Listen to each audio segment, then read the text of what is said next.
나름 긴 인류의 역사에서 아직 이루지 못한 것 중 하나가 외계인의 발견이죠. 나사는 20년 내에 외계 생명체를 발견할 것이라고 말했습니다. 그 발견이 아메바 수준의 생명체라도 외계 행성에서의 생물체의 발견은 인류 역사에 남을 큰 사건인 것만은 분명할 거예요. 그런데 우리가 진정 궁금한 건 있잖아요. 정말 영화 속에서 나오는 그 지능을 가진 외계인이잖아요. 설령 그 모습이 에일리언 같다 하더라도 말이죠. 그토록 넓어 보이는 우리 지구도 사실은 태양계 행성 중 하나였고, 그 태양은 우리 은하에 있는 4천억 개의 태양 중 하나이며 4천억 개의 태양을 담고 있는 은하는 1700억 개의 은하 중 하나뿐이라는 사실을 알게 되었을 때 이 넓고 넓은 우주 속에 고등 문명을 갖고 있는 생명체는 과연 우리뿐일까요?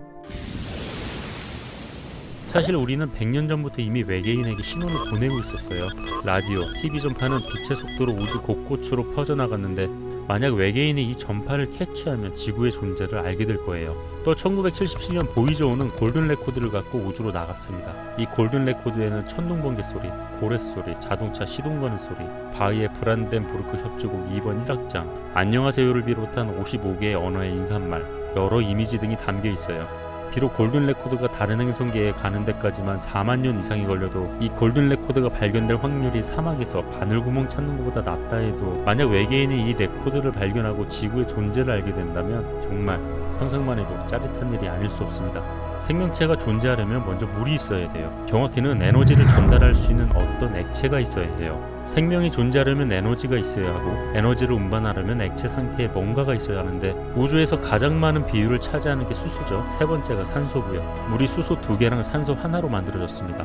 우주에서 자연 발생적으로 생성될 가능성이 가장 높은 액체가 물이라는 거죠. 지구의 생명체들은 단지 지구의 여건에 맞게 탄생한 것이 아니라 우주에서 가장 흔하고 기본적인 물질들을 사용하도록 만들어졌다고 보는 거죠. 그래서 우리가 생명체가 생존할 수 있는 행성을 선정할 때 생명체의 생화학 반응에 필요한 최적의 용매, 물이 있느냐 없느냐를 우선적으로 보는 겁니다. 천문학자들은 기체가 아닌 암석 행성이며 물이 있을 만큼 적당한 온도를 갖고 있는 행성들을 발견했어요. 그러니까 지금 말씀드린 행성에 가면 어쩌면 정말 외계인을 만날 수가 있습니다. 첫 번째는 티가든 B.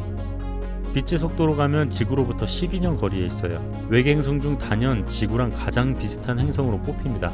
행성의 온도가 0도에서 50도로 온화하고 액체 상태의 물이 존재할 것이라고 보고 있어요. 심지어 바다가 존재할 가능성이 있다고도 합니다. 티가든 B가 이토록 제2의 지구로 주목받을 수 있는 이유는 무항성도 한몫해요. 무항성, 우리 지구로 치면 태양이죠. 무항성이 중요한 이유가 플레어 때문인데, 무항성으로부터 방출되는 플레어는 다른 행성들의 대기를 박살내놓고 아주 그냥 지져놓거든요. 다행히도 티가든 B의 무항성 티가든은 강력한 플레어를 방출하지 않아요. 온도는 약 2700도, 나이는 80억 년으로 추정하고 있는데 80억 년 정도의 시간이라면 생명체가 탄생하기 충분하다고 판단하고 있습니다. 두 번째는 케플러 442b. 나사는 이 행성의 생명체가 살 확률이 무려 90% 이상이라고 말합니다. 당장이라도 달려가고 싶지만 지구로부터 1100광년 떨어져 있어요. 빛의 속도로 가면 1100년이 걸리는 이 행성은 지구보다 34% 정도 크며 태양보다 작은 적색 외성을 공존하고 있어요. 적색 외성으로부터 받는 빛의 양은 지구가 받는 양의 3분의 2 정도죠. 만약 이곳에 외계인이 있다면 이들의 1년은 112일입니다. 세 번째는 전문가들이 의심의 여지 없이 생명체가 살 수 있는 행성이라고 말한 GJ667cc입니다. 우리가 아는 행성 가운데 물이 있을 가능성이 가장 높은 행성으로 뽑혔어요. 그런데 이 행성이 약간 특이한 점이, 우리 지구는 태양 한 곳으로부터 빛 에너지를 받잖아요. 이 행성은 세 곳으로부터 받아요.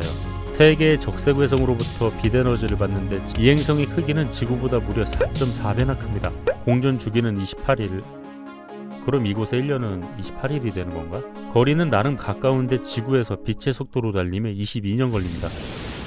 1960년대 프랭크 드레이크는 우주에서 인간과 교신할 수 있는 지적 외계 생명체가 있을 확률을 수학적으로 계산해봤어요. 일명 드레이크 방정식으로 불리는 이 공식은 이렇습니다. 먼저 알스타는 매년 우리 은하에서 태양과 같이 빛 에너지를 전달할 수 있는 항성이 태어나는 개수입니다. 평균적으로 매년 7개가 탄생하는 것으로 추정하고 있어요. FP는 태양과 같은 별이 행성을 거느리고 있을 확률인데 거의 모든 항성은 1개 이상의 행성을 거느리고 있어요. N은 항성에 속한 행성들 중에서 생명체가 살 수 있는 행성의 숫자인데, 우리 태양계를 예로 들면 지구와 화성이 되겠죠. 이 다음부터가 중요합니다.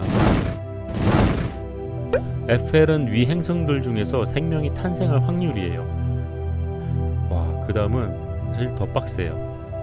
FI는 이렇게 탄생한 생명체가 인간만큼의 지적인 생명체로 진화할 확률이에요. 돌이켜보면 5억 5천만 년을 살고 있는 디킨소니아도 인간만큼의 지적 생물체로 진화하지 않은 것을 보면 지적 진화랑 꼭 시간이 해결해주는 것만은 아닌 것 같아요. FC는 지적 생명체가 우리와 통신할 기술을 발달시킬 확률이에요. L은 모든 조건을 만족시키는 지적 생명체가 존속하는 기간입니다. 힘들게 통신 기술까지 만들었는데 운석이라도 충돌해서 멸망하면 안 되잖아요. L이 길지 않다면 지적 생명체가 서로를 찾게 되는 확률이 많이 낮아져요. 이 방정식을 발견한 드레이크는 우리와 교신이 가능한 문명의 개수를 약 10개로 잡았습니다. 기술과 과학이 발달한 오늘날 천문학자들은 희망적으로 본다면 은하에 우리와 교신이 가능한 문명의 개수를 5,000개로 봅니다. 반면 비관적으로 보는 관점에서는 우리와 교신할 수 있는 문명의 개수를 0.08개로 봅니다. 그럴만도 한 게 이 많은 요소들 중에서 하나라도 0이면 제로에 수렴하게 됩니다. 아니, 아무리 비관적이라도 이 넓은 우주에 우리만 있다면 그것은 엄청난 공간 낭비가 아닐까요? 있겠죠, 외계인.